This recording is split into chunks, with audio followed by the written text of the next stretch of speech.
hitting the bag, right? I see you hitting them. When you walk, I want you to do like this. Boom, boom, boom, boom. They keep for boom, boom, boom, boom. How long you can do that? 1, 2, 1, 2, 1, 2. Well, I don't want to hold you up, so maybe we could meet up in person again and chop it up over some food or something like that. Okay, it'd be my pleasure, brother. Yes, sir. Good luck with your fight, brother.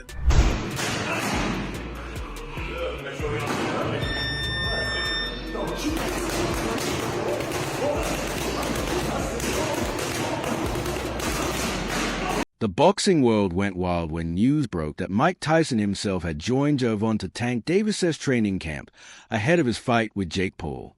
The moment Tyson walked in, the gym atmosphere completely changed, from focus to downright fierce. I do have more skills than Mike Tyson, as far as like, I mean, when I say I have more skills than Mike Tyson, guys smarter than like at a lower weight class always have more skill. It's no heavyweight ever in life had more skills than smaller guys. So let's just take that out the picture. So when people think that I'm dissing Mike Tyson, I'm not dissing Mike Tyson for sure. It's just facts is facts. You know what I mean? I do feel as though I have more skills than Mike. Picture this: Iron Mike, the most feared man in boxing history, standing ringside while Tank worked the pads. Tyson's grin said everything. He saw a younger version of himself in Tank. The two even shared a short training session, and the sound of those punches hitting the mitts echoed through the room like controlled explosions. I think Gervonta Davis is probably the greatest fighter around now, but he's got a tough fight coming up. You know, he's the top dog. There's no doubt about it. He showed that, but he's a pretty good fighter. Last time I saw him fight, he was pretty durable. But Tyson didn't show up just for photos or publicity. He came to teach. He guided Tank through his trademark peekaboo style, head movement, pressure, and the art of timing over raw power. You could see Tank soaking in every detail, fully focused like a student learning from the original master of destruction. I kind of lean towards Davis a little because of his style of fighting, and what makes him different than most fighters that I once did is when he punches, he catapults himself in the air, and normally in the air you're out of position, have no leverage. But for some reason, myself and Mr. Davis, our best point is when we're leaping in the air, like being catapulted to punch up. Once the cameras were off, Tyson leaned close and told him, "Don't just beat him, break his will." You could feel what that meant to Tank. This fight isn't just another paycheck for him. It's a legacy mission, and is walking into that ring carrying Mike Tyson's spirit in every punch.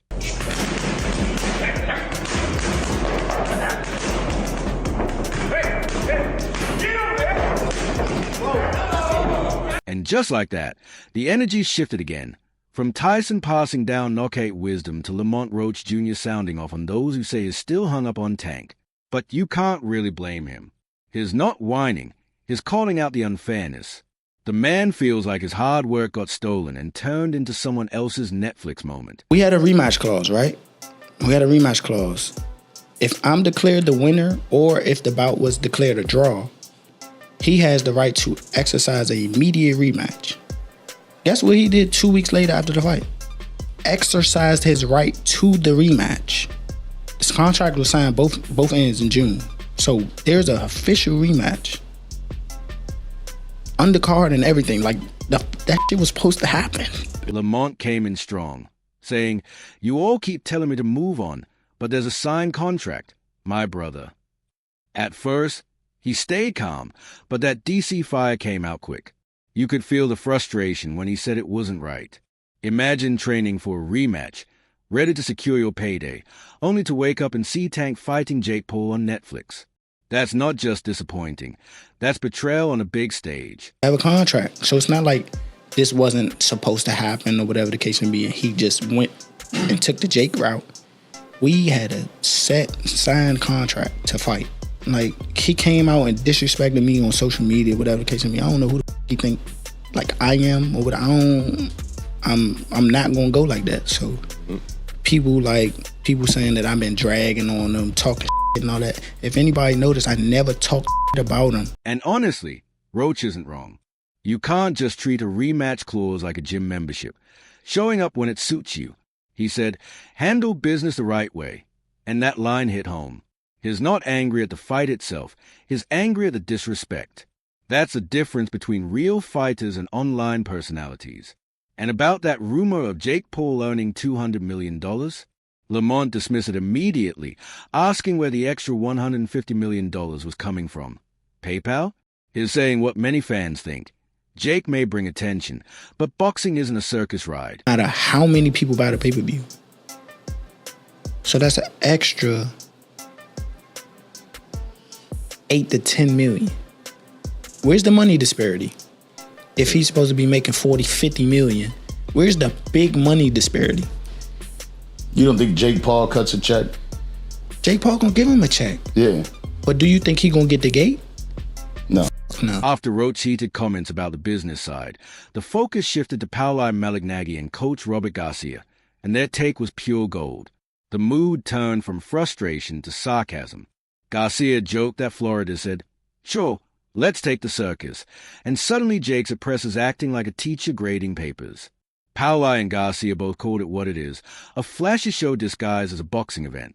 And honestly, they're right. You know, it's just about the main one, the exhibition, which is what I'm calling it, because it's not a fight. You know, it's an exhibition, it's a show, and more likely we're all going to watch because it's just part of the sport, part of boxing right now, part of what we're living already. We're already living it. You know, it's something that's happening. We might get a call also, you know, with one of our fighters, or we might get a call to be on the undercard, stuff like that. So we have to admit that we just have to learn to live. You can't slap the word exhibition on a headline and expect real boxing fans to applaud. People want fights that actually mean something. If Netflix's algorithms are picking fights now instead of boxing commissions, it says a lot. That's why this event is more than entertainment. It's a test. Can Tank protect not only his record but also boxing's reputation? Paolo and Garcia went deep, calling Jake's fight boxing's brand, not the sport itself. Modern MMA fans are younger than boxing fans, right? So that's I guess that's why it goes that way, you know? So I assume that's what Jake Paul's fan base is, a little bit younger as well. So I guess you have to sort of bring in this circus type of vibe. I mean, for Gervonta Davis, he looked like, I don't know, he looked a little confused or out of place, you know? Yeah. But, yeah. And he thought like a professional at an amateur event. Like, kind of what am I doing here? Yeah. I mean, again, he wants to get the money and whatever. I get it, you know, but then, you know, you subject yourself to this if you want. Garcia nodded along like a man who's seen too many hype machines crumble once the punches land. They are both right. This fight is more than sport. It's cultural. If Tank walks in treating it like easy money, he risks handing the spotlight to YouTubers. But if he fights the way real boxers do, tight defense, body shots, relentless focus, he proves that boxing still runs a show. Either Jake earns real respect or gets reminded the hard way that views don't protect you from punches. Whatever happens, Paolo and Garcia will be watching with a knowing grin. They saw this spectacle coming from miles away. It's actually embarrassing just to see what Tank chose to do instead of doing what a real fighter should have done. You know, everybody seen what happened. Everybody seen that Roach deserved to be champion. He should have given him that rematch. That fight is the one that should be happening. There's no way, you know, for me, it's embarrassing just to see that. And just when they finish speaking truth, here come Adam Catterall and Gareth A. Davies, two voices who never sugarcoat.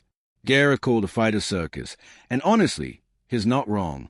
But it's the kind of circus that makes money while purists shake their heads. Think about it. Tank Davis, one of the best pound-for-pound fighters alive, facing a YouTuber who's nearly twice his size. It sounds crazy, yet everyone's watching. This fight isn't about belts anymore. It's about who runs boxing in the age of the algorithm. Gareth even said boxing's dead in America. And if that's true, Jake Paul just bought the coffin while Tank brings the fireworks. And yes, we'll all be tuning in with popcorn. People are not watching boxing in the United States of America. That has left a hole that the broadcasters have looked to fill.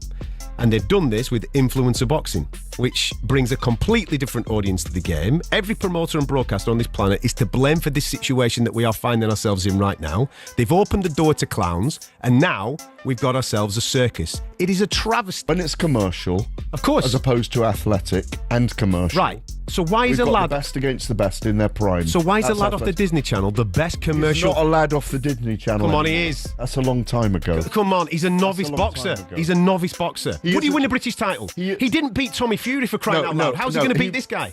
He wouldn't win a British title. Right I then. do think he's a novice boxer. He's an area level fighter. That's what I agree with. That's why I thought it was disgusting, a disgrace, and dangerous, and it still is, for him to step in against Anthony Joshua. I don't agree with. Adam seemed torn, part disgusted, part entertained.